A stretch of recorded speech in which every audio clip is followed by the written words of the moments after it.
Papa Dudut. Narinig ko na minsan ninyong sinabi sa radyo na bumabalik ang kabutihan, ganoon din ang kasamaan. Simula nung narinig ko yon ay napaisip ako ng husto sa mga bagay na nagawa ko sa nakaraan na nagresulta sa akin ng mga bagay na nangyayari sa kasalukuyan. At kaya ako sumulat sa inyong istasyon ay upang hingi ng payo ng mga kabarangay natin tungkol sa aking sitwasyon. Itago niyo na lamang ako sa pangalang Vanessa, 32 years old at taga Rizal. Nagtatrabaho ako sa isang private company sa Quezon City bilang HR assistant na nagsimula noong graduate ako sa college taong 2014. Noong araw may naging boyfriend ako at nagtagal din kami ng 4 na taon hanggang sa nag-decide siyang mag-abroad noong 2018 para sa aming future. Makalipas nga ang 5 buwan ng parehong taong yon.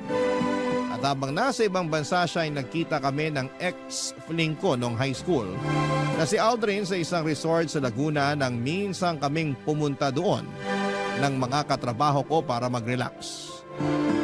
Dahil meron na nga kaming nakaraan ay mabilis kaming nagkapalagay ng loob ni Aldrin. At nalaman ko siya ay single and ready to mingle ng mga panahong yon, Papa Dudut.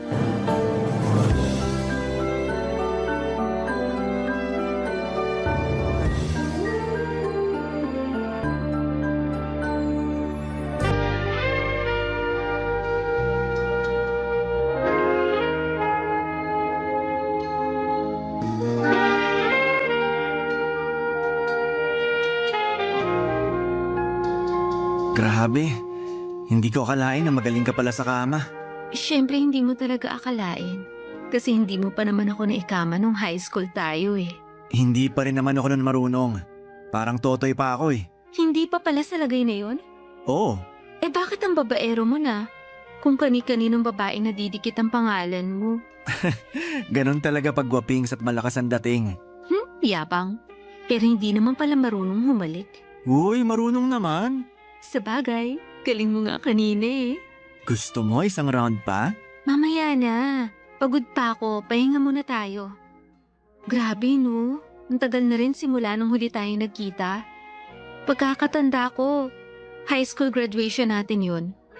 Huli kitang nakita na parang may inaabangan sa gate ng eskwelahan natin nung dumaan kami nila mama at papa palabas. Nilingon pa nga kita pagkalampas namin sa'yo. Kaya lang ang bilis mo namang nawala. May samaligno ka ba? Sobra ka naman. Pero hindi ko na maalala yun ah. Baka humina ng memory mo. Siguro nga. Magkasing edad lang naman tayo.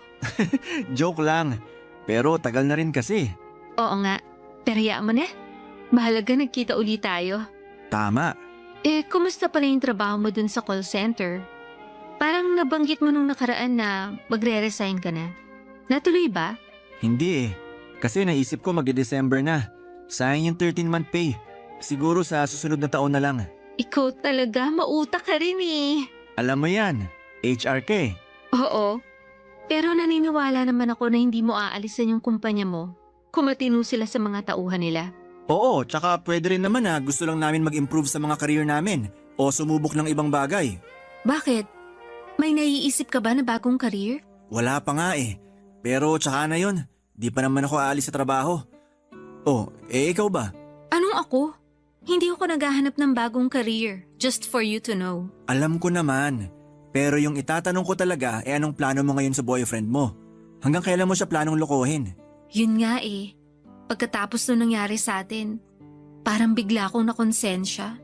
Ibig mong sabihin gusto mo nang tigilan yung ginagawa nating panloloko sa kanya? Hindi. Yung gusto kong tigilan ay yung relasyon namin kasi... Kasi wala na rin naman yung patutunguhan. Malayo siya sa akin. Pakiramdam ko mag-isa ako. Mahirap pala yung ganito. Yung bang sa cellphone lang kayo nag-uusap, tapos madalas sandali lang kasi iba oras dun sa kanila. Ilang buwan na nga ba siya doon? 5. Pero kahit na, kung noong mga una hanggang 3 buwan nakakapagtiis pa ako sa setup namin, pwesto mga sumunod, narealize ko na hindi ko pala talaga kaya yung LDR. Para ako mababaliw, lalo na nasanay ako na malapit lang kami sa isa't isa sa loob ng 4 na taon ng relasyon namin. Kaya hindi mo ako masisisi na nagawa ko sa kanya tong panluloko ko. Hindi naman kita sinisisi. Gusto ko lang malaman mo na masaya ako kasi nagkita ulit tayo at naging close. Tsaka kung magiging single ka na, naisip ko, pwede tayo magsimula ulit, lalo single rin naman ako. Talaga? Totoo ba yan? Oo naman. Totoong totoo.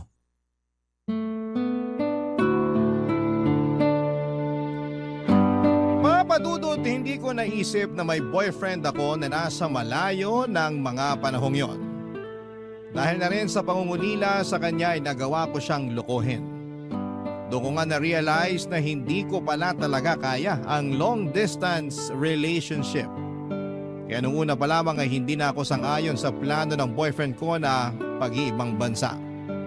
Although nangako naman siya sa akin na pasusunod rin ako doon, alanganin pa rin ako dahil ayokong mapalayo sa pamilya ko rito sa Pilipinas. Kaya nga nang bumalik sa buhay ko si Aldrin ay naramdaman ko na hindi na ako nag-iisa. Pagkatapos ng gabing may nangyari sa amin kinabukasan ay nakipaghiwalay na ako sa boyfriend ko. Oo, masakit sa akin lalo na noong narinig ko siyang umiiyak at nagmamakaawa sa cellphone na huwag kong tapusin ang lahat sa amin. At sa totoo lang ay natameme pa nga ako noong tinanong niya kung ano raw bang nagawa niyang pagkakamali. Sa huling pagkakataon ay sinabi ko sa kanya na nag-cheat ako at nakonsensya kaya gusto ko nang makipagkalas. Kahit masakit ay tinanggap niya sa akin ang desisyon at pinalaya ako. Hindi nga nagtagal ay naging kami ni Aldrin at doon na naulit nagsimula ang mga pinakamasayang araw ng buhay ko. Mabilis na nagdaan ang 5 taon at sakto sa aming anniversary ay meron akong sorpresa sa boyfriend ko.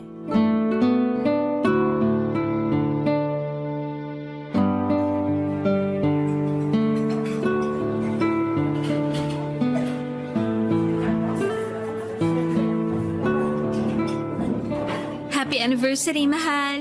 Happy anniversary din. Grabe, hanggang ngayon hindi pa rin ako makapaniwala na 5 years na tayo.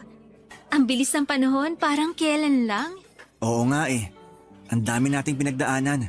Pero yung di ko talaga malilimutan nung nag-pandemic. Daig pa natin yung nag-LDR nun. Kasi literal na ilang buwan din tayong di nagkita dahil bawal lumabas. Kaya nga, mahirap din sa part ko. Kasi na-stuck ako sa condo unit na nirerentahan namin ng mga katrabaho ko na malapit sa office. Kaya sobrang bilib ako sa'yo, mahal. Kinaya mo. Naalala ko nun sinabi mo parang di mo kaya makipag-LDR. Oo, pero lahat naman tayo apektado ng pandemic nun. Alam nga naman mag-inarti ako. Swerte lang talaga ng ibang couple kasi na-lockdown sila na magkasama. Sa tono mo parang gusto mo na tayong ma-lockdown ng magkasama. Oo, at mukhang mangyayari na yon dahil may sorpresa ako sa'yo. Ano yan? Sorpresa nga, di ba? Parang bigla akong kinabahan. Normal lang yan, pero kalmahan mo lang. Pag nalaman mo kung ano yung surprise ko, siguradong matutuwa ka. Sige nga, ano ba yon? Teka, kunin ko lang sa bag ko. Alam ko nandito lang yun eh. Ah, ito. Saan?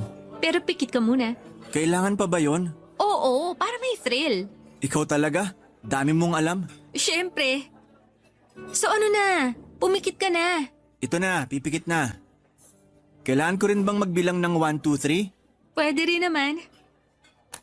Yan, nilagay ko na sa harap mo. Dilat ka na. Sige.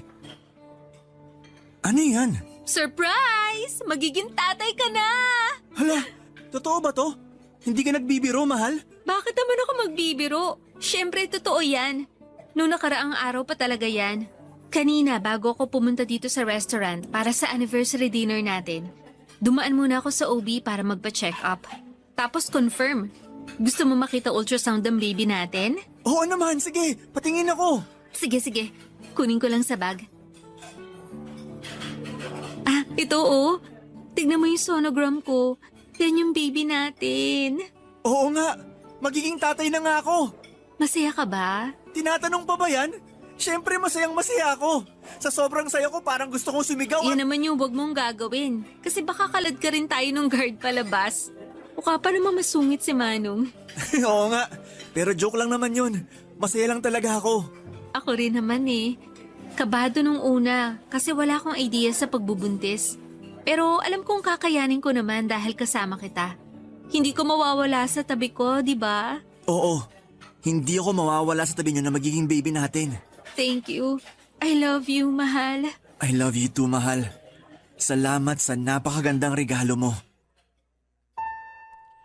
Papa Dudut, sobrang saya ko talaga nang nalaman kong magkaka-baby na kami ni Aldrin. Sakto kasi pareho na rin naman kaming 31 years old noon at dagdag pa nga sa kasiyahan ang nakita ko. Ang excitement sa mga mata ng boyfriend ko pagkatapos niyang malaman na buntis ako. Alam ko, Papa Dudut, na malaki ang magbabago sa relasyon namin lalo na at magkakaanak na kami, pero wala kaming hindi kayang gawin para sa baby namin. Excited na kaming maging magulang at pinangako namin sa anak namin na ibibigay namin lahat ng mabubuti at magagandang bagay sa kanya. Kaya lang 2 buwan matapos kong sabihin kay Aldrin na buntis ako ay meron din siyang ipinagtapat sa akin. At yon ay ang plano niyang pagsunod sa tiyuhin niyang barista sa Singapore para doon ay magtrabaho. Nung una ay nagtampo ako sa kanya dahil ayaw ko talaga ng LDR, pero pinarealize sa akin ni Aldrin na kailangan kong kayanin dahil gagawin lang naman daw niya yon para sa anak namin at sa magiging pamilya namin sa hinaharap, Papa Dudut. Barangay Love Stories. Barangay Love Stories. Papa Dudut, ginawa ko naman ang lahat ng makakaya ko para hindi kainin ang matinding lungkot habang nandito ako sa Pilipinas at nasa Singapore si Aldrin. 4 na buwan na noon ang tiyan ko nang umalis siya bago siya tulungang sumampa sa eroplano ay nangako sa akin ng boyfriend ko na lagi kaming mag-uusap sa cellphone para hindi ko raw maramdaman na malayo kami sa isa't isa. Naniwala at nagtiwala ako sa kanya dahil alam ko na para rin naman sa baby namin ang pag-iibang bansa niya. Oo, kahit ayoko ng LDR ay sinantabi ko ang sarili kong kapakanan para sa anak namin. Maayos naman ang unang 3 buwan namin ni Aldrin bilang LDR couple. Challenging lalo, paano namin pinagkakasya sa ilang minuto ang lahat-lahat na mga nangyari sa araw namin sa aming kwentuhan. Pero sa tulong ng mga kaibigan ko na matagal na rin sa ganong setup, ay nakakuha ko ng tip kung paano mapapanatili ang init at saya ng relasyon namin. Kaya lang nung nag-4 na buwan na si Aldrin sa Singapore ay napansin ko na dumalang na ang pakikipag-communicate niya sa akin. Bagay na hindi ko na kinatutuwa, Papa Dudut.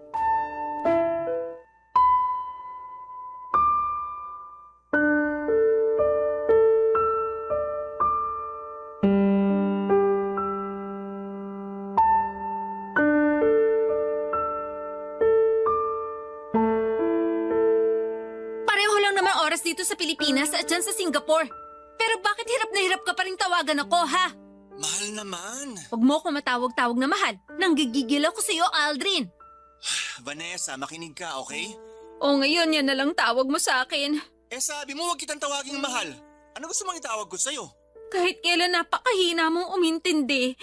Siyempre kahit ayoko na tawagin mo ko mahal, ibig sabihin nun gusto ko pa rin talaga. Ay, kahit kailan labo niyo talaga mga babae. Ayaw daw pero gusto. Ano kaya yun? Basta, naiinis pa rin ako sa'yo. Bakit ka ba kasi naiinis? Kasi wala ka ng oras sa akin. Dati naman bago tayo matulog, nakakapagkwentuhan pa tayo. Pero ngayon hindi na, kasi madalas nauna ka na matulog. Pagod nga kasi ako sa trabaho, tapos lagi pa kaming overtime. Kaya hindi na rin tayo nagpapang-abot.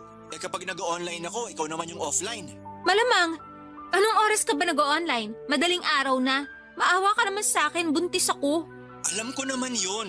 Kaya nga hindi sumasama ang loob ko pag hindi tayo nakakapag-usap. Ganon? Oo. Pwes, ibahin mo ko. Kasi masama ang loob ko. Pali ko bang dinadahilan mo lang yung trabaho mo dyan? Pero yung pala may iba kang babae. Yan naman yung hindi ko magagawa. Loyal ako sa'yo, no? Tsaka magkakaanak na tayo. Makukuha ko pa bang magloko? Anong malay ko? Yung iba ko ang katrabaho, may 2 o 3 nang ang anak pero iniiwan pa rin ng mga asawa at kinakasama nila kasi nakahanap na ng iba. Hindi ako katulad nila kaya wag mo akong ikumpara sa kanila. Hindi raw. Pare-pareho lang naman kayo mga lalaki. Baka nakakalimutan mo na sa ating dalawa, ikaw yung nag-cheat sa boyfriend mo noon. Bakit bigla mo namang pinasok sa usapan yan? Nakakainis ka na eh. Sumusobra ka na sa pambibintang mo sa akin. Kung alam mo lang yung hirap ko rito sa ibang bansa para lang masustentuhan ko kayo na magiging baby natin, para sabihin ko sa'yo hindi madali. Tapos ikaw, tamang hinala lang dyan. Sino ba kasi may desisyon na pumunta ka dyan? Di ba ikaw lang din? Hindi mo pa nga sinabi sa akin no na may plano ka palang sumunod sa tsuhin mo dyan sa Singapore. May pasabi-sabi ka pa na hindi ka mawawala sa tabi namin ng anak natin. Pero hindi mo naman tinupad. Nak naman ang... Alam mo, napipiko na ako sa'yo ah. Mabaan na kaya kita ng cellphone. Sige, subukan mo para hindi mo na kami makontak ng anak mo. Anong ibig mong sabihin? Alam mo kung anong ibig kong sabihin, kaya wag ako, Aldrin. Okay, I'm sorry. Pagod lang talaga ako sa mga away na ganito. Kaya please naman mahal, wag na tayong mag-away oh. Hindi lang tayo mag-aaway kapag umuwi ka na rito sa Pilipinas. Ano? Sabi ko, umuwi ka na dito sa Pilipinas. Walang ba na tong tiyan ko? Anong plano mo? Manganganak ako nang wala ka sa tabi ko? Pero hindi ba tapos yung kontrata ko rito? Sayang naman mga ginastos ni Tito para lang makapunta ako rito sa Singapore. Wala akong pakialam.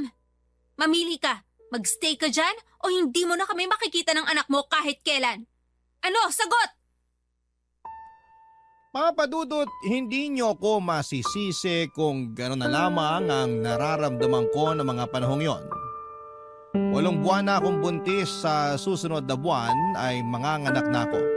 Sa loob ng 4 na buwan ay emosyonal ako dahil malayo sa akin si Aldrin, tapos ay nawalan pa siya ng oras sa akin dahil sa pagiging abala niya sa trabaho.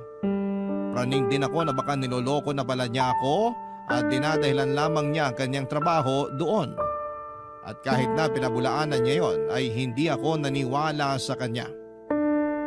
Sabihin niyo nang takot din ako sa sarili kong multo mula sa panlolokong ginawa ko noon sa ex-boyfriend ko. Dahil sa pananakot ko kay Aldrin na hindi ko ipapakita sa kanya ang anak namin. Kapag hindi pa siya umuwi ng Pilipinas ay walang nagawa ang boyfriend ko kundi ang pagbigyan ng gusto ko. Bumalik siya ng bansa kahit na masama ang loob niya sa akin.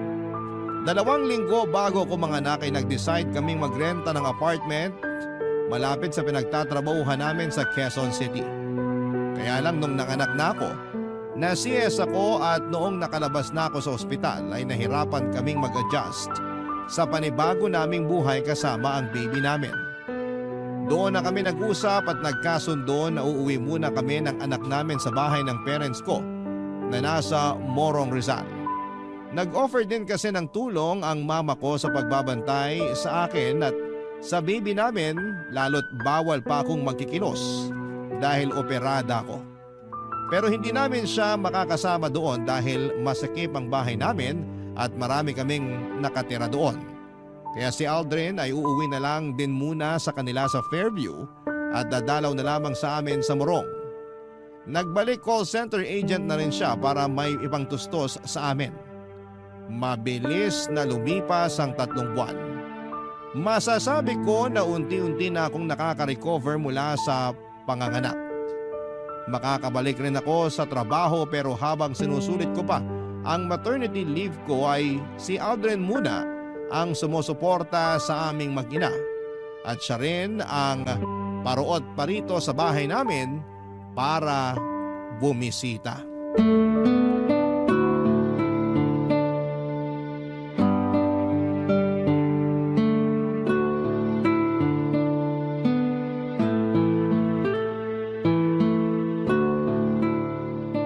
Yun! Ay, ano ba yan? Hina naman ito, pabuhat. Talaga naman. Dapat dito pinapatalsik eh. Mahal, pwede bang hinaan mo ang boses mo? Baka magkising ang anak natin eh. Mahina naman boses ko ah. Hindi mahina ang boses mo. Dinig na dinig nga hanggang dun sa sala. Nakakahiya kina mama kasi hindi na nila maintindihan yung pinapanood nila sa TV. OA naman. Pwede namang lakasan yung volume ng TV. Kasalanan ko talaga. Ititigil mo ba yan o babasagin ko yung cellphone mo? Oh, ayan, tinigilan ko na. Napaka-bayolente mo naman. Bayolente na kung bayolente. Pero hirap mo kasing pakiusapan. Buti na lang tulog mantika ang anak natin kasi hindi madaling magising sa ingay mo. Ako na lang ba talaga nakikita mo sa pamamahay na to? Ako na lang ba yung maingay? Kanina nga naririnig ko yung tatay mo nagpupukpuk doon sa labas. Tapos yung kapatid mong isa ang lakas makipag-cellphone. Abot dito sa kwarto yung ingay ng chismisan nila. Pwede ba wag mo silang ikumpara sa'yo? Alam nga naman magreklamo ako. Nakikitira lang naman ako dito sa bahay. Sina mama at papa pa rin ang may-ari nito, no? Ah, ganon. Kaya ako na lang yung mag-a-adjust. Ano ba kasing kinakagalit mo? Pwede ka naman maglaro ng hindi dumadaldal ah. Hirap sa inyo ng mga online gamer, napakaingay. Palibhasa, di ka gamer. Kaya wala kang alam sa nararamdaman namin. Hindi ko na kailangan maging gamer, no? Diyan pa lang sa anak mo, ubus na ang oras ko. Na hindi na nga ako makapagsuklay ng buhok o makapaligo man lang pag hindi hawak ni mama yung baby natin. Tapos makukuha mo pa maglaro katulad ng ginagawa mo? Wala namang masama sa paglalaro ko ah. Wala nga, pero... pero ilugar mo naman. Huwag naman sa tuwing nandito ka sa bahay para dalawin kami ng anak mo. Kasi nakakainis na eh. Ano namang nakakainis doon? Hirap sa'yo, masyado mong pinapansin lahat. Papansinin ko talaga kasi wala ka ng oras sa amin ng anak mo. Lagi ka nalang naglalaro sa cellphone mo tuwing nandito ka sa bahay. Buti sana kung mahaba yung oras na nilalagi mo rito, hindi naman. Maya-maya uuwi ka na rin, tapos hindi pa tayo nakakapag-bonding. Ano ba kasing bonding ang gusto mo? Gusto mo na bang sundan na agad natin yung anak natin? Siyempre hindi, bastos ka. Anong bastos doon? Tingin mo sa akin yun lang yung habol ko sa'yo? Malay ko. Sabi mo kasi wala na tayong bonding eh. Oo, pero hindi yun ang sinasabi ko. Wala ka namang sinasabi kung ano, kaya malamang maiisip ko yun. Tsaka bakit ngayon ka pa naging conservative? May anak na tayo. 5 taon na rin tayo magkarelasyon. Mag-6 na taon na nga eh. Kahit na. Sana man lang, naisip mo na bagong panganak ako. Ni hindi pa nga naghihilom na maayos yung tahi ko tapos naiisip mo na talaga yung bagay na yun? Kung ikaw kaya yung magbuntis at manganak nang malaman mo yung hirap naming mga babae. Sorry na. Surihin mo mukha mo. Mahal naman eh. Buisit. Naaalibadbaran ako sa pagmumukha mo.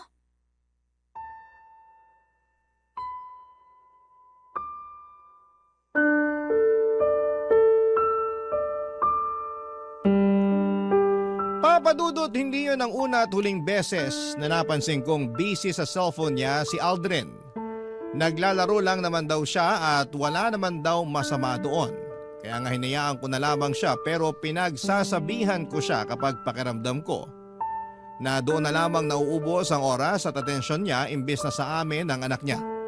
Mabuti sana kung hindi limitado yung nilalagi niya sa bahay namin. Sa huli kahit na nagkakairingan kami ni Aldrin ay hindi pa rin naman siya nanalo sa akin. Sa totoo lang, simula na magka-baby kami ni Aldrin, naging priority ko na talaga ang aming anak. Iba na kasi talaga kapag naging nanay ka. Yung dating mahalaga sa iyo ay mawawalan ng saysay dahil anak mo na lamang yung pinakamahalaga sa buhay mo. Isa na nga doon yung relasyon namin ni Aldrin Papadudut. Lalo kung dati praning ako na baka maghanap siya ng iba pag hindi ko siya nabantayan ng husto. Pero nung nagkaanak kami ay ayoko nang mangunsimi sa bagay na yon dahil nadodoble lang ang pagod ko. Barangay Love Stories. Barangay Love Stories. Papadudot, hinayaan ko na lang si Aldrin sa kung ano ang pinagkakaabalahan niya sa buhay. Basta hindi niya napapabayaan ang pagiging tatay niya sa anak namin ay ayos na sa akin yon. Sa pakiramdam ko ay maayos naman ang relasyon namin dahil wala namang ginagawa si Aldrin na ikakagalit ko. In fact, masaya kami noong nagpabinyag kami sa anak namin at nangako siya sa akin sa harapan ng mga bisita, ninong at ninang at mga magulang namin na makakasalan niya ako. Kung kailan ay sorpresa raw. Siyempre niwala ako sa kanya dahil deep inside ay gusto ko rin namang maikasal sa lalaking mahal ko. Kaya lang akala ko ay okay talaga kami pero mukhang nagkamali ako. Nung nagbalik na kasi ako sa trabaho ay sakto nag-resign naman siya sa pinagtatrabahuhan niya. Dahilan niya ay burnout daw. Sinabi niya sa akin na magpapahinga lamang siya ng 1 buwan at maghahanap na ulit ng bagong trabaho. Pumayag ako kasi mahalaga rin naman sa akin ang mental health niya. Nakiusap lang ako na ihatid sundo niya ako sa bahay at trabaho ko since may motor naman siya at wala pa siyang pasok. Hirap kasi ako mag-commute pero nag-share naman ako ng panggas sa kanya. Kaya lang 2 linggo lang niya akong hinatid sundo at noong mga sumunod na araw ay hindi na dahil kesyo busy daw siya sa ibang bagay tulad ng pagsama sa mga long ride ng mga barkada niyang may motor din, Papa Dudut.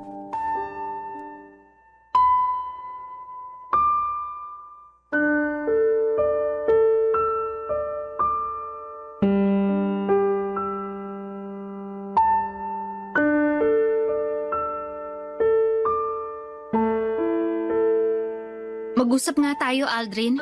Nag-uusap na tayo. Huwag mo nga akong pilosopahin. Seryoso ako. Seryoso rin naman ako ah. Sabi mo mag-uusap tayo. O ayan, nag-uusap na tayo. Tsaka pwede ba? Kung aawayin mo ako, wag mo na lang din akong kausapin. Wala ako sa mood makipagtalo. Pagod ako. At ikaw pa talaga yung wala sa mood? Kumusta naman ako? Tsaka ano yun? Pagod ka? Wala ka namang ibang ginagawa kundi makipag-long ride sa mga barkada mo. Huwag mong sabihin na dun ka napapagod. Oo, dun nga. Wow, kapal naman talaga ng pagmumukha mo. Bakit ba kasi? Napapansin ko panay sama mo sa mga barkada mo magmotor. Imbis na ihatid sundo ako sa trabaho. Lagi mong dahilan pagod ka. At hanggang dito ba naman sa pagpunta mo sa bahay, yan pa rin nirarason mo? Yun nga kasi yung totoo. Tsaka sorry na kung hindi na kita nihahatid sundo. Babawi na lang ako sa'yo. Wala ka nang babawian kasi ayoko na. Kung pagod ka, mas pagod ako. Anong ibig mong sabihin? Kung umasta ka, akala mo kung sino kang walang anak? Hindi pa lang tayo magkasama sa iisang bubong pero hindi ibig sabihin hindi mo na kami responsibilidad. Kaya naisip ko tuloy, what if maghiwalay na lang tayo? Mahal naman. Huwag mo naman sabihin yan oh. Ayoko maghiwalay tayo. Ayoko rin naman pero pagod na ako. Pagod na ako sa trabaho, pagod pa ako sa biyahe, at mas pagod pa ako sa pag-aalaga sa anak natin pag uwi rito sa bahay. Oo, tinutulungan ako ni Mama. Siyempre nakakahiya naman na palaging siya yung nag-aalaga imbis na ikaw. Dahil ikaw yung tatay, di ba? Oo, pero wala akong alam sa pag-aalaga ng bata. Baka pag ako yung nag-alaga sa baby natin eh. Ano? Wala kang alam? Oo. Anong alam mo? Maglaro ng online game? Mag-long ride kasama mga barkada mo? Ayos ka rin, no? Buhay binata talaga. Sana all. Nagre-relax lang naman ako. Nag-unwind. Di ba sabi ko burnout ako sa trabaho? Burnout na rin ako sa trabaho ko. Pero hindi ko magawang umalis dahil iniisip ko yung baby natin. Pero ikaw? Grabe! Bilib din ako sa'yo. Sinabi mo lang sa akin na nag-resign ka na nung last day mo na sa trabaho. Sigurado kasi ako natututulan mo yung pagre-resign ko kung sinabi ko ng mas maaga. Buti alam mo. Ayoko na kasi maging ahente. Pagod na ako. Ilang taon din na yun at yun lang yung ginagawa ko. Kaya nga masaya ako nung nakapag-Singapore ako. Pakiramdam ko may bagong opportunity na nagbukas para sa akin.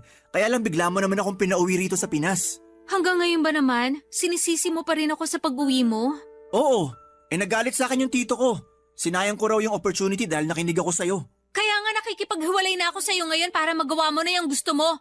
Total mas masaya ka naman sa ibang bansa habang malayo sa amin ng anak mo eh. O di kaya dyan sa mga barkada mo. Di doon ka na. Umalis ka na sa pamamahay namin at sa buhay namin ng anak ko. Papa Dudut, maiksi na ang pasensya ko pero lalo pang umiksi sa mga baluktot na katuwiran ni Aldrin. Para sa akin wala na siyang karapatang umastang binata dahil may anak na kami. At hindi porke hindi kami nakatira sa isang bubong ay gagawin na niyang excuse ang mga bagay na yon. Nakuha niya pa talaga na magpakasarap samantalang ako nagpapakahirap sa pagkayod para sa amin kahit na operada ako. Parang ang unfair naman noon kaya nga hinamong ko na lamang siya ng hiwalayan. Bagay na hindi naman niya pinatulan. Nakiusap siya sa akin na ayusin pa rin daw namin at sa huli pumayag naman ako. Pagkatapos ng pag-uusap namin yon, akala ko ay titino na si Aldrin pero lalo pa siyang lumala. Hindi nga nagtagal ay may nakarating sa aking balita na may regular siyang inaangkas na babae sa motor niya habang naglo-long ride. Nagalit ako sa boyfriend ko at pinaamin ko siya. Nag-deny pa ang mokong pero sa huli sinabi niyang nagugustuhan na niya yung naturang babae. Kinumpara niya pa nga ako doon sa babaeng yon, bagay na ikinagulo ng isip ko. Ang kapal ng mukha niya. Akala ko ay ayos lamang kami pero nagkamali ako. Yun na rin ang naging hudyat para tuluyang ko nang tapusin ang aming relasyon at makipagkalas sa kanya. Makalipas nga ang 2 linggo ay nalaman ko na mag-on na sila ng babae niya. Grabe ang gigil ko ng mga panahong yon, lalo na kinukonsente lang din pala siya ng mga magulang at pamilya niya. Hindi nagtagal ay nagkasundo kami na mag-co-parenting na lamang sa anak namin. Pero isang araw ay may nalaman ako sa mama ko. Noong minsang dinalaw ni Aldrin ang aming anak sa bahay, Papa Dudut.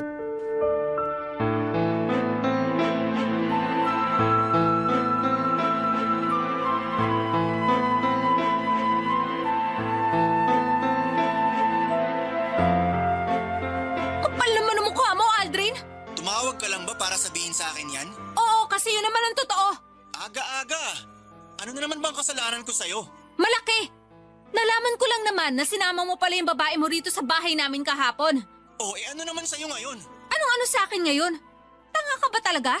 Bakit mo yung ginawa, ha? Gusto raw niya makilala yung anak natin, kaya sinama ko siya sa bahay. Mabait naman yun, mahilig sa bata. Wala akong pakialam kung mabait siya o mahilig sa bata. Sa susunod na isama mo pa yung babae mo sa bahay namin, hindi mo na pwede makita yung anak natin. Bakit naman? Wala naman kaming ginagawang masama ah. Ayoko lang na mapalapit yung anak ko sa kung sino mang karelasyon mo. Dahil ano na lang sasabihin ng ibang tao, sige nga. Sa lagay mas inaalala mo pa sasabihin ng iba? Oo!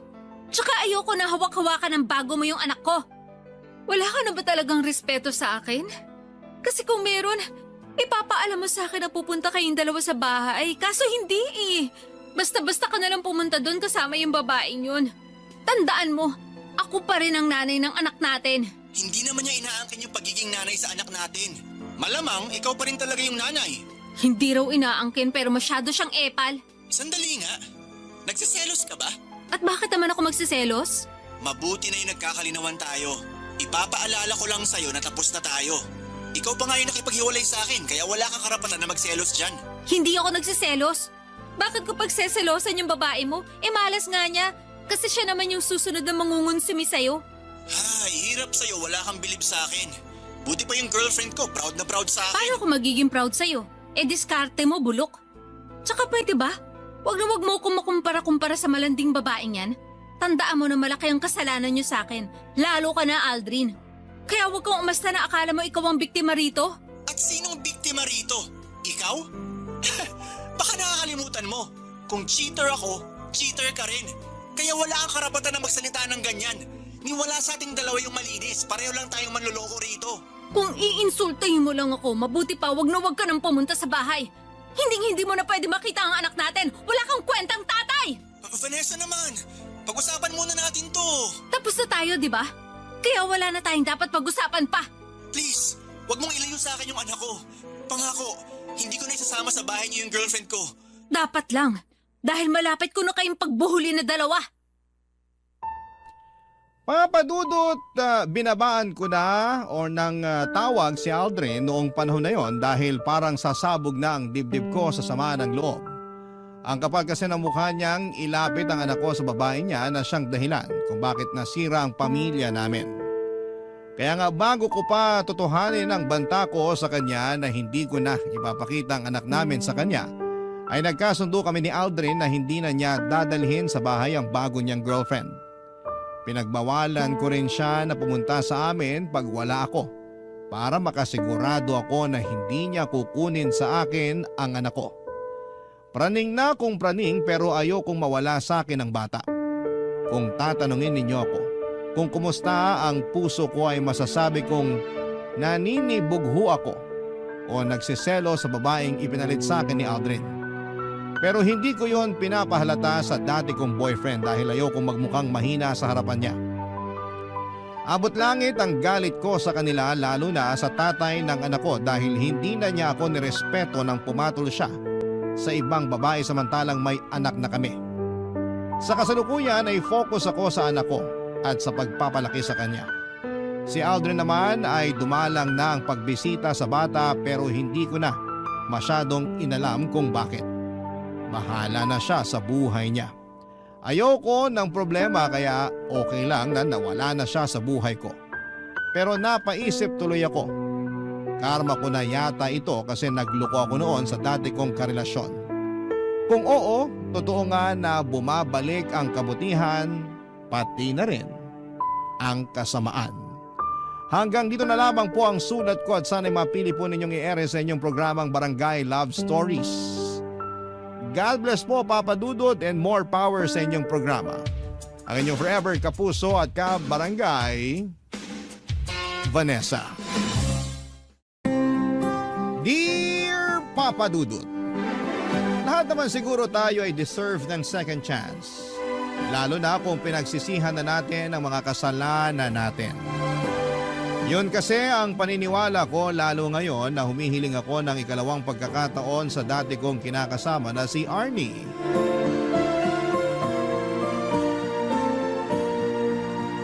Nagbagong buhay na ako at gusto kong patunayan sa kanya na handa na ulit akong maging responsableng kinakasama niya at tatay ng aming mga anak. Itago niyo na lamang po ako sa pangalang Sev, 35 years old, call center agent at taga Quezon City. May kinakasama ako noon na ang pangalan naman ay Arnie. May anak kami ni Arnie na 4 na taong gulang na. Pero nito lang January 2024 ay nakipaghiwalay ako sa kanya sa kadahilanang nawala na ako ng gana sa aming relasyon. Hindi na siya yung babaeng nakikita ko na gusto ko pang makasama sa pagtanda. At kahit na alam kong masakit ay ginawa ko pa rin ang tingin ko ay nararapat, Papa Dudut.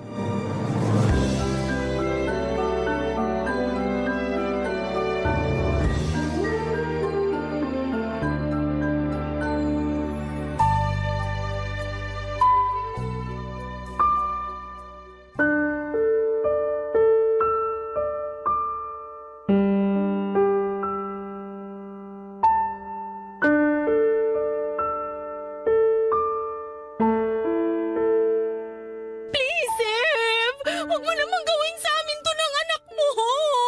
Huwag mo kaming iwanan. Hirap naman kasi sa'yo, hindi ka makaintindi. Hindi na nga kita mahal. Wala na rin saysay na magsama pa tayo. Bakit? May iba ka na ba? Huwag kang makulit. Huwag mo nang i-deny. Ganun naman talaga kadalasan ang rason ng mga lalaki pag gusto na nilang makipaghiwalay. Kunwari kapag nawalan ka ng gana sa relasyon natin pero ang totoo, meron ka ng iba. Ano naman sa'yo kung meron na akong iba? Masama ba yun hindi naman tayo kasal? Anong dahilan yan? Tanga ka ba? May anak na tayo, Sev. Hindi ko naman tatalikuran yung pagiging tatay ko sa anak natin. Magsusustento pa rin ako kahit hiwalay na tayo. Palayain mo na ako. Akala mo ganun lang kadali yun. Mahal kita, Sev. 5 taon tayo na nagsasama. Tapos magpapalit mo ako sa babaeng ngayon mo palang nakilala. Makaka-move on ka rin. Ano ba kasing nagawa ko? Sabihin mo nga. Pangit na ba ako kaya ayaw mo na sa akin? Hindi na ba ako masarap sa kama? Pwede ba? Huwag kang mag-umpisa ha. Gusto ko lang naman malaman para alam ko kung anong babaguhin ko.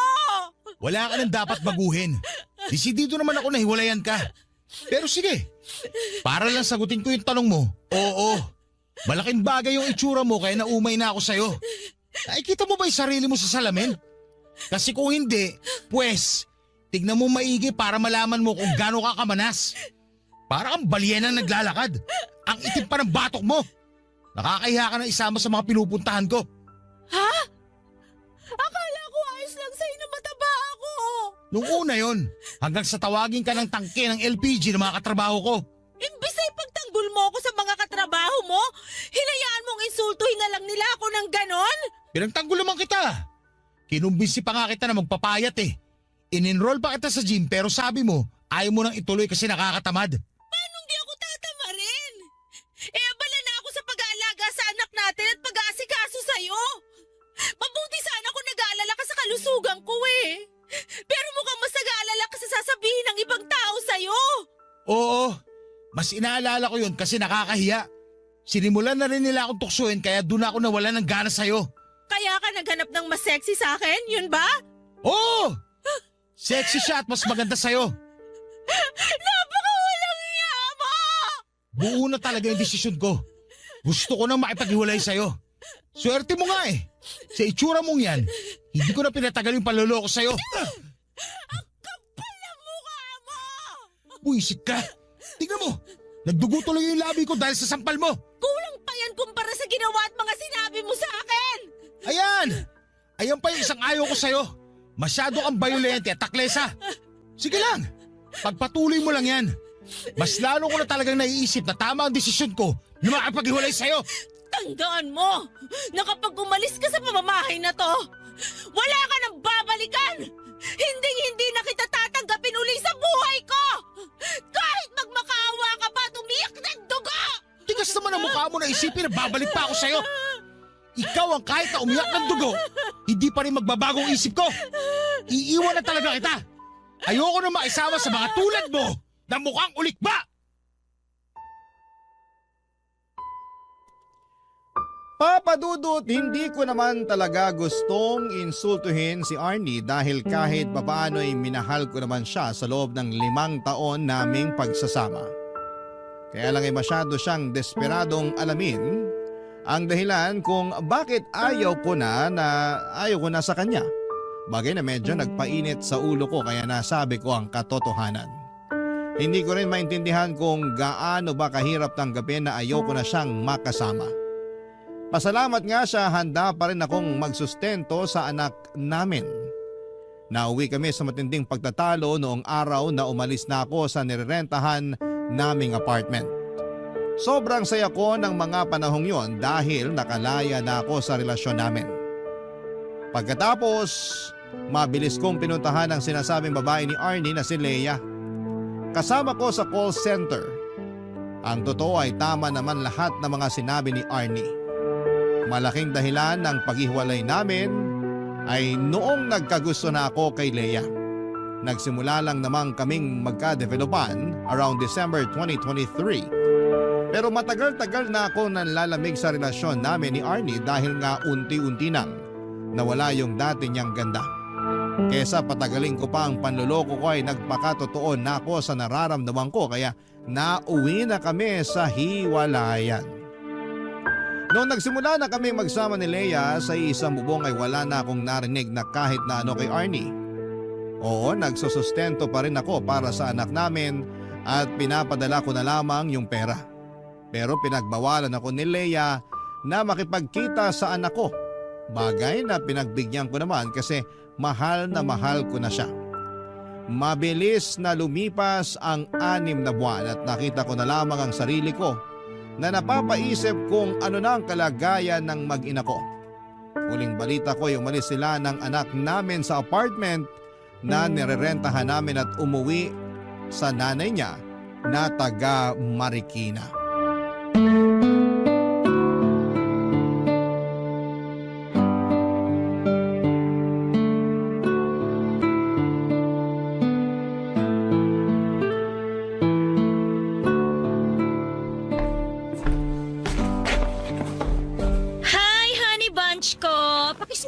Ano ba? Sungit naman. Kiss lang eh. Mamaya na. Naiirita ako. O bakit ka naman naiirita? Paano? Ang init-init tapos dikit ka ng dikit. Eh di sana binuksan mo yung aircon kesa nagrereklamo ka dyan na mainit. Sira yung aircon. Hindi gumagana kaya naka-electric fan lang ako. Ay, oo nga pala. Hindi ko pa napapapunta yung technician na gagawa ng aircon natin. Lagi kasi nawawala sa isip ko, lalo day shift ako. Wala naman ako rito sa apartment natin. O anong gusto mo sabihin? Na porket night shift ako, ako na yung magpapapunta sa technician na gagawa ng aircon. Bakit hindi? Eh, ikaw yun nandito. Unahin ko pang bantayan yung gagawa kaysa sa tulog ko. Ay nako, kahit kailan talaga hindi ka maaasahan sa mga bagay dito sa bahay. Matagal mo ng kontak yung nag-aayos ng aircon. Kaya ikaw na umasikaso nun. Oo na. Sige, pagsinipag ako. Pero sa ngayon, tiyagain mo na lang muna yung electric fan. Ano pa nga ba? Basta huwag ka lang dumikit sa akin. Naalibadbaran ako. Magbabangayan na lang ba tayo ngayong rest day natin? Kasi kung oo, mabuti pa pumunta na lang ako sa mall para manood ng sine. At least doon may aircon. Malamig. Bahala ka sa buhay mo. Basta dito lang ako sa bahay. Kanina ko ba napapansin na kasubsub ka dyan sa cellphone mo ah? Ano ba pinagkakaabalahan mo? Patingin nga. Uy! Akin na. Ano ba? Wala lang to. Sa mo nga inaagaw phone ko. Teka, ano yan ha? Profile ba yan ni Arnie? Bakit ini-stalk mo yung ex mo ha? Ano naman ngayon? Anong ngayon? Bakit mo nga siya ini-stalk ha? Wala lang. Pwede ba? Wag mo akong gawing tanga. Sa palagay mo maniniwala ako sa sagot mo? Wala naman talaga eh. Masyado ka lang praning. Sino bang hindi mapapraning? Sige nga. Ano malay ko? Mamaya nag-uusap na pala ulit kayo. Ang advance mo naman mag-isip. Tsaka hindi na active sa social media si Arnie. Ini-stalk ko lang siya para makita yung mga ina-upload yung picture ng anak namin. Bakit? Namimiss mo na yung anak nyo? Oo! Ilang buwan ko na rin kasi hindi nakikita yung anak ko. Di ba pinagbawalan mo ako na makita siya? Kaya malamang namimiss ko na siya. Oh, sinunod kita ha? Hindi ko kinikita ang anak ko. Baka naman magalit ka pa na tinitignan ko picture niya. Pasensya ka na ha. Takot lang naman ako na baka may feelings ka pa kay Arnie. Tapos magkabalikan kayo pag pinayagan kita makipagkita sa anak mo.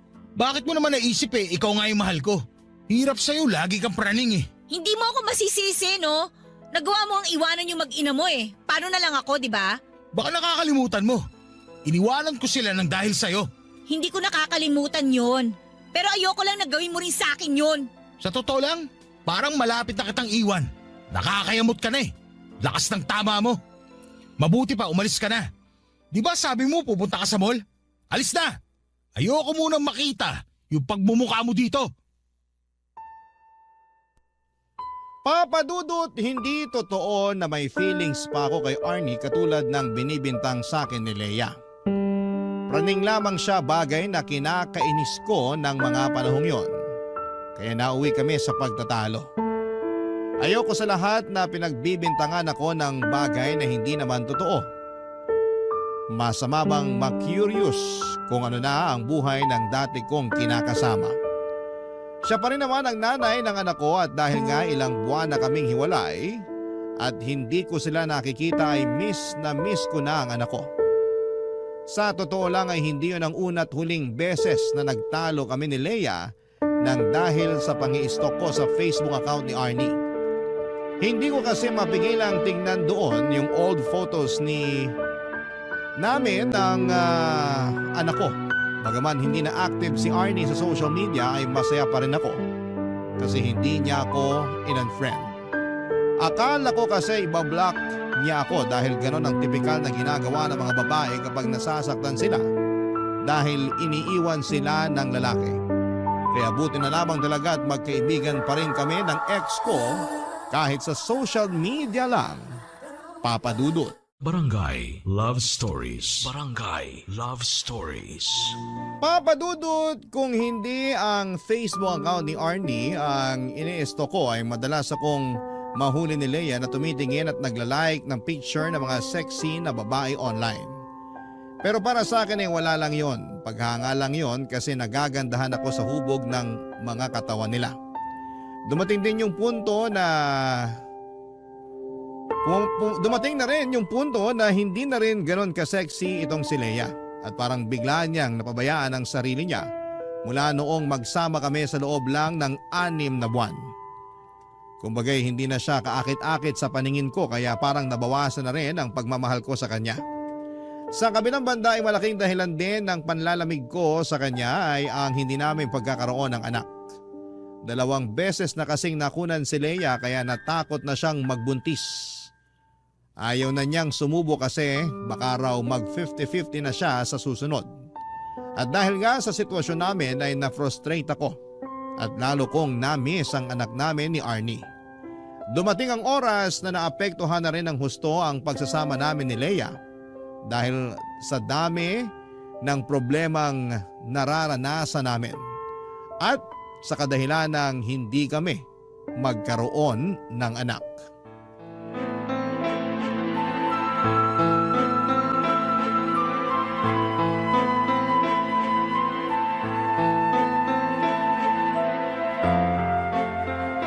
Beste namang buhay to. Sef, ano ba? Bakit mo ba binabasag yung mga plato? Nagtatanong ka pa talaga? Naiinis ako. Ikaw pa yung naiinis dyan eh pinayagan na nga kita makipag-inuman sa mga katrabaho mo? Tapos pag-uwi mo magwawala ka? Ayos ka rin talaga ha?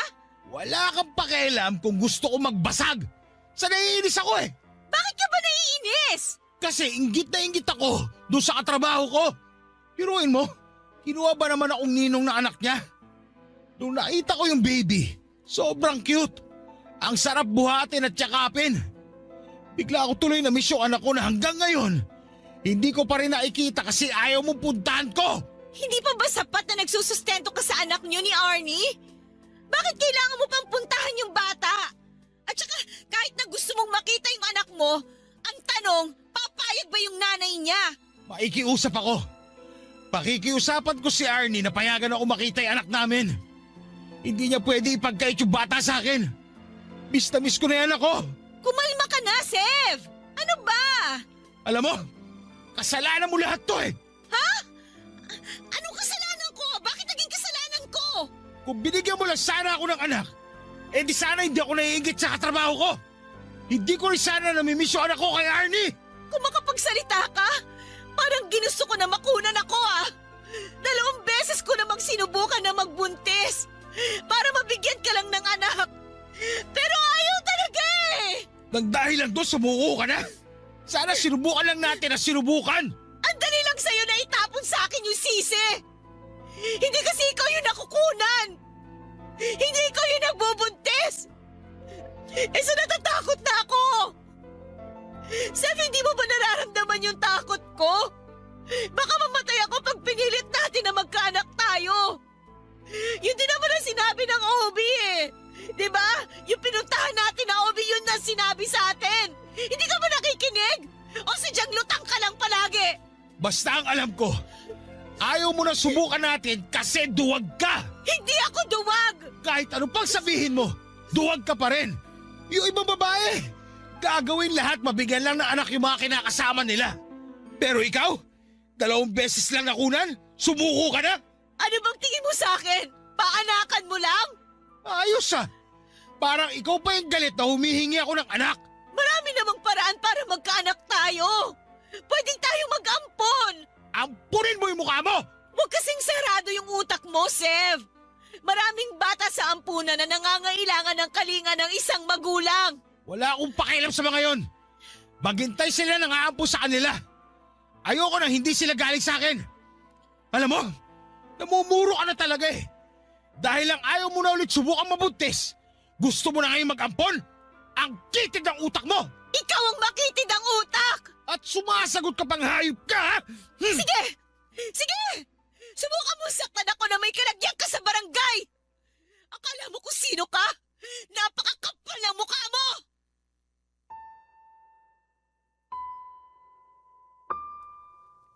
Papadudot nagandahan talaga ako ng husto kay Leia nung unang beses siyang pumasok sa BPO company na pinagtatrabahuan ko. At aminin ko nagka-crush ako sa kanya kahit pamilyado na ako. Sexy, makinis, maputi ang balat at maganda pa ang forma. Hindi lang naman ako na love at first sight sa kanya kundi marami pang ibang lalaki sa trabaho namin. Pero ako ang pinakamaswerte sa aming lahat dahil ako ang nagustuhan ni Leia. Feeling ko nga noon ay swak na swak ang personality namin kaya siguro'y mabilis akong nahulog sa kanya. Siya lang ang nakikita ko ng mga panahon na yon kaya nagawa kong talikuran ang pamilya namin ni Arnie. Kaya lang dahil hindi niya ako magawang bigyan ng anak ay unti-unti akong nawala ng amor sa kanya. Tapos mas nakilala ko na rin ang ugali niya na may pagkataklesa at palaban. Mga bagay na ayoko sa isang babae. Sa huli kahit na anong galit ni Leia sa kagustuhan kong makipagkita sa anak namin ni Arnie ay wala na siyang nagawa pa. Siya na lang ang sumuko dahil lagi kong ipinamumukha sa kanya na kung binigyan niya lamang sana ako ng anak ay magiging isang buo at masayang pamilya kami. Mabuti na lamang talaga at meron pa rin akong anak sa dati kong kinakasama. Hindi pa rin nawawala sa akin ang pagiging tatay ko. At nung pumayag si Arnie na makapag-bonding kami ng anak ko, sa kondisyon na ako ang pupunta sa bahay nila ay ganoon na lamang ang saya at galak sa puso ko. Kaya lang ay may mga pagkakataon pa rin na hindi yon naiintindihan ni Leia, Papa Dudut.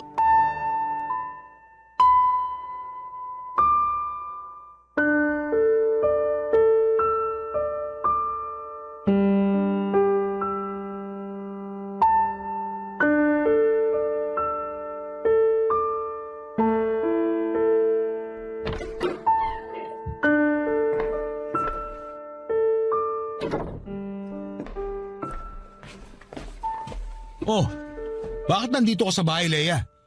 Akala ko may pasok ka. Paano ako makakapasok? Masama ang pakiramdam ko. Tapos, akala ko uuwi ka kagad pagka-out mo sa trabaho. Pero anong oras na Inaabot ka na ng hapon sa labas. Nakauwi na ako. Huwag ka na magalit. Anong hindi ako magagalit? Nakikinig ka ba? May sakit ako. Inaasahan kita na umuwi kagad pagka-out mo para asikasuhin ako. Nakadaan ka ba sa butika? Bakit ako dadaan sa butika? Sev, nag-text ako sa'yo kanina na ibili mo ako ng gamot. Huwag mo sabihin hindi mo ako naibili. Nako, hindi nga. Pasensya na, hindi ko nabasa text mo. Naubos baterya ng phone ko eh. Ayan na naman tayo eh. Ginagawa mo na naman akong tanga sa mga katwiran mo. Nagsasabi ako ng totoo. Wala nga baterya phone ko. Bakit hindi ka nag-charge sa opisina nyo? Saan ka ba kasi nanggaling? Sa school ng anak ko. Ano? Sa school ng anak mo? Ano naman ang ginawa mo doon? May play kasi sila. Nung huling beses na nagkita kami, sinabihan niya ako na pumunta raw ako sa school nila para manood. Kaya pumunta ako kanina. Bakit hindi ka tumanggi? Mas priority mo pa yan? Sigurado naman ako nandun si Arnie para manood. Nandun nga. Pero paano ko tatanggihan yung anak ko gusto ko rin naman siya mapanood sa play nila. Eto na naman po kami. Bata lang yon. Wala pa yung muwang sa mundo. Pakialam ba niya kung mapanood mo siya o hindi? Ang sabihin mo, gusto mo lang talagang pumunta kasi nandun si Arnie. Wala namang kinalaman si Arnie dito. Huwag mo na idama yung tao. Paano hindi ko siya idadamay? Lagi mo nalang pinapasama yung loob ko. Nakuha mo akong tiisin para na manood ng walang kwentang play ng anak mo. Habang nandito ako, masama yung pakiramdam. Nandun ka nakikipagharutan kay Arnie. Manahimik ka! Kung ano-ano pinagsasabi mo. Kasalanan mo kung mas lalo sumama yung pakiramdam mo. Kung ano-ano kasi pumapasok sa kokote mo. Ako pa talagang may kasalanan? Ikaw nga ito ko umasa, parang walang pakialam sa akin eh. Nagkabali ka na ba kayo ni Arnie, ha? Kaya binabaliwala mo ako ngayon? Ayan ka na naman eh. Tinitiwang ka na naman. Kahit sinong babae, titiwangin sa mga pinaggagawa mo. Wala akong ginagawang masama. Pumunta lang ako sa school ng anak ko para suportahan siya sa play niya. Pati ba naman yung minamasama mo? Kung ano-ano pa sinasabi mo na kesyo priority ko na yung anak ko kaysa sa'yo. Malamang, anak ko yun eh. Pangalawa ka lang sa kanya. Ganon. Huli pala ako sa mga priority mo. Wala ka talagang kwenta, Sev. Wala ka na talagang ginawang matino. Ginagampanan ko lang yung pagiging mabuting ama ko sa anak namin ni Arnie. Hindi ba matino yun? Bakit ba hindi mo yun maintindihan? Oo nga pala. Wala ka pala kasing anak. Ano? Anong sabi mo? Sabi ko, wala kang anak kaya hindi mo alam yung pakiramdam na maging isang magulang. Tapos, nakikipagkompetensya ka pa sa atensyon sa anak ko. Mas bata ka pa mag-isip sa kanya eh. Ang kapal ng mukha mo! Bakit? Nasasaktan ka? Wala akong pakialam.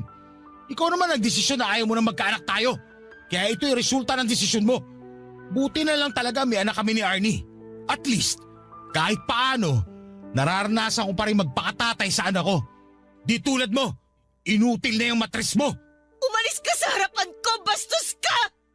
Ayoko na makita yung pagmumukha mo. Lalo mong pinasasama yung pakiramdam ko. Alis talaga ako. Bahala ka sa buhay mo. Kita mong wala pa akong tulog. Tapos, sasabayan mo pa ako ng kaartihan mo. Papadudod sa loob ng 6 na buwan ay sinabi sa akin ni Arnie na napatawad na niya ako dahil hindi naman ako naging pabayang tatay sa anak namin. Na-realize din daw niya ang mga pagkukulang niya sa akin kaya nawala na lamang ako ng amor sa kanya noon. Pumayag siya na mag-co-parenting kami alang-alang sa anak namin, bagay na ikinatuwa ko ng husto. Kaya lang ay mas lalo yung kinainit ng ulo ni Leia. Pero pinanindigan ko ang kagustuhan kong magpakatatay sa anak namin ni Arnie kahit na palagi nagagalit sa akin si Leia. Doon na ako nagsimulang maglihim sa kanya kapag umaalis ako at pumupunta sa bahay ng anak ng dati kong kinakasama. Kahit naramdam kong galit pa rin sa akin ang mga magulang ni Arnie, hindi naman nila ako pinagsalitaan ng masama sa harapan ng anak namin. Meron silang pagkokontrol kaya hindi na ako masyadong naiilang na pumunta sa kanila para dalawin ang anak ko. Samantalang si Arnie naman ay may trabaho na sa Ortigas at napansin ko, Papa Dudut, na malaki na ang pinagbago ng itsura at pananamit niya.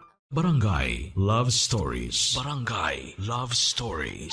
Papa Dudut, dahil po sa madalas naming pagtatalo ni Leia at pakiramdam ko na hindi niya ako naiintindihan sa mga desisyon ko, ay unti-unti nang nagkaroon ng lamat ang aming pagsasama. Madalas nga ay nagkikwento ko pa yon kay Arnie at pinapayuhan niya ako na huwag ko na raw gawin kay Leia yung bagay na ginawa ko sa kanila noon ng aming anak. Doon ako tinalaban ng hiya at konsensya, kaya imbes na makinig sa payo niya, naisip ko na sana'y hindi ko na lamang sinira ang pamilyang meron kami noon. Ilang gabi ko ring inisip kung ano ba talaga ang gusto ko mangyari sa buhay ko. Kung ipagpapatuloy ko pa ba ang pakikisama kay Leia o makikipaghiwalay na lamang ako. Sa huli nag-decide ako na gawin ang sa palagay ko ay tama at nararapat. At yun nga ay ang tapusin na ang relasyon namin ni Leia. Bagay na hindi niya na-appreciate at dahilan kung bakit sobra siyang naggalit sa akin noon, Papa Dudut.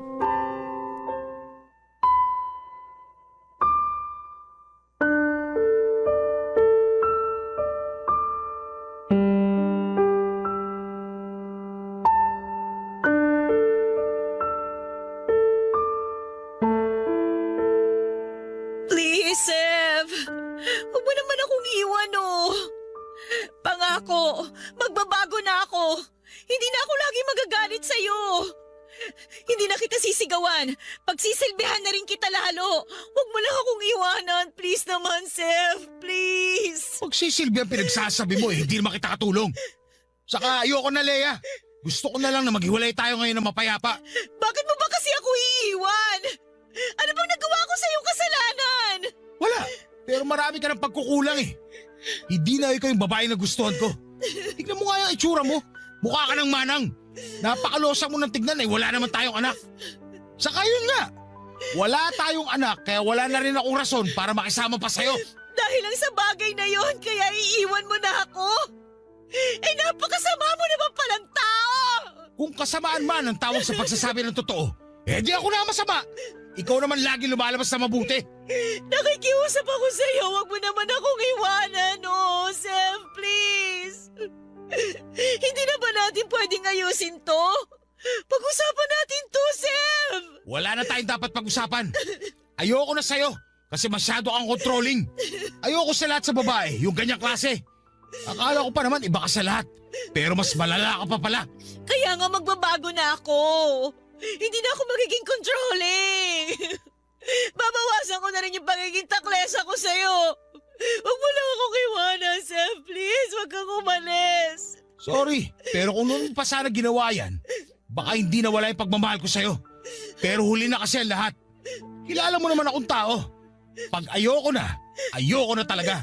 Hindi mo na ba ako mahal? Kaya ganun kadali mo na lang itapon yung pinagsamahan natin? Hindi na. Bakit ang bilis naman? Ewan ko, hindi ko alam. Baka naman hindi mo sinubukan na mahalin ako. Sa loob ng ilang buwan na magkasama tayo, ginamit mo lang talaga ako. Ginawa mo lang akong parausa nung nagsawa ka na sa dati mo kinakasama. Tapos ngayon, nasawa ka na sa akin, basta mo na lang ako tatapon na parang basura.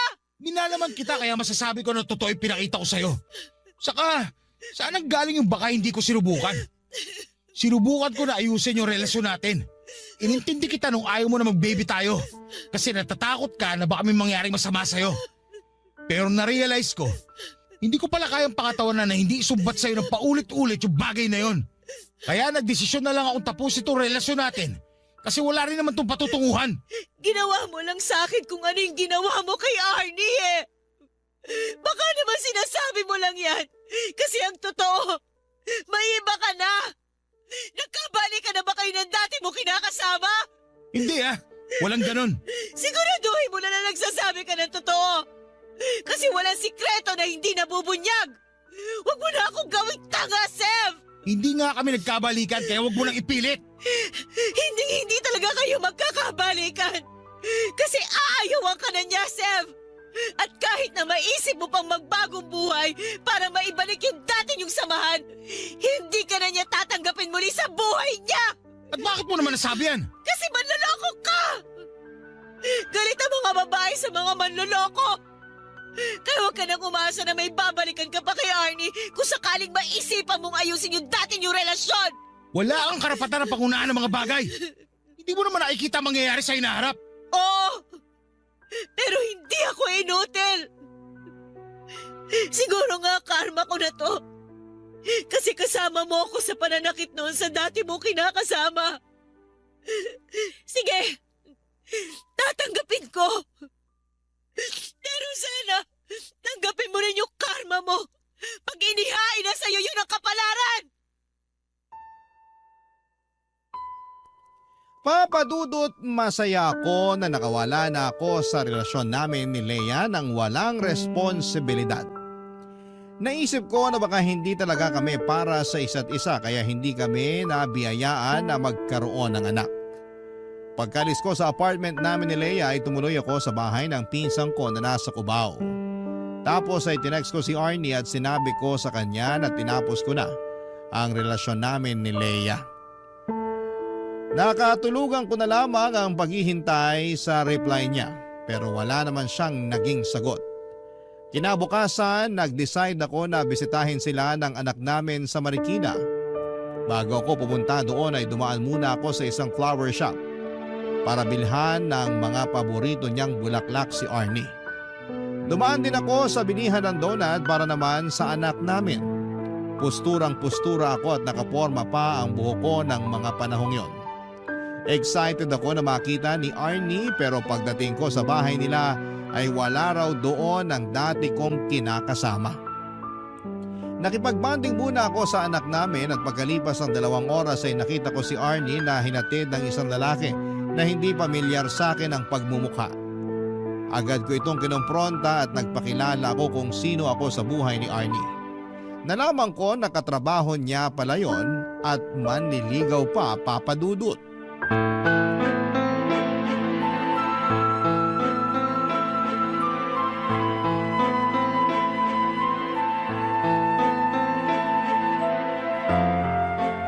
Sev, mag-usap nga tayo. Talagang mag-uusap tayo. O bakit parang nagagalit ka? Sino nagbigay sa'yo ng permiso magpaligaw? Seryoso ba talaga yung tanong mo? Oo, kaya sagutin mo na lang. Walang nagbigay sa akin ng permiso. Ako lang ang nagdesisyon na handa na ako magpaligaw. Tsaka bakit? Kanino ba ako dapat magpaalam? Eh di sa akin. Nagdodroga ka ba? Anong sa'yo? Ano ba yung pinagsasasabi mo? Kasi ako pa rin ang tatay ng anak mo. Kaya may karapatan pa rin ako sa'yo. Sira na siguro tuktok mo, no? Baka nakakalimutan mo, hiwalay na tayo. Kahit na ikaw pa ang tatay ng anak natin, iniwan mo na kami. Pinagpalit mo kami kay Leia, di ba? O bakit ngayon bigla ka nagkakaganyan? Hindi mo ba nabasa yung text ko sa'yo kagabi? Wala na ako matatanggap na text message mo, nagpalit na ako ng number. At bakit ka nagpalit? Akin na yung bago mong number, dali! Kapal mo! Kaya nga ako nagpalit para hindi mo na ako makontak eh. Tapos na tayo, kaya wala na rin namang saysay na magkausap pa tayong dalawa. Hindi ko naman pinagkakait sa'yo yung anak mo eh. Kung gusto mong pumunta dito sa bahay para dalawin siya, pumunta ka. Welcome ka naman dito sa bahay ng mga magulang ko. Pero kung pupunta ka man, di mo na kailangang ipaalam sa akin. Hindi na rin naman mahalaga. Kung ganun, hindi mo nga alam ang tungkol sa amin ni Leia. Kailangan ko pa bang malaman? Hiwalay na kami, Arnie. Ako nakipaghiwalay sa kanya. Oo, talaga? Oo, kasi... Huhulaan ko. Hindi mo na siya mahal kasi hindi na siya yung babaeng nagustuhan mo. Yung maganda, yung sexy. Tama ako, di ba? Arnie naman.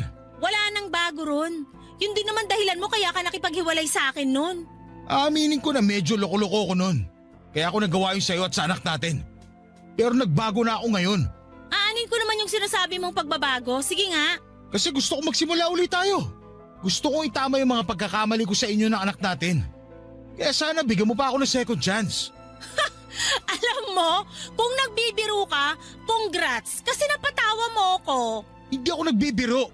Seryoso ako. Gusto kong makipagbalikan sa'yo at magsimula ulit tayo. Mas gugustuhin ko pang iumpog ulo ko sa pader kaysa makipagbalikan sa'yo. Matapos ang ginawa mo sa akin noon, palagay mo, may natitira pa akong pagmamahal para sa'yo? Oo, nirerespeto kita bilang tatay ng anak ko, pero di na sapat yun para pabalikin pa kita sa buhay ko. Bakit? Dahil meron ka ng iba?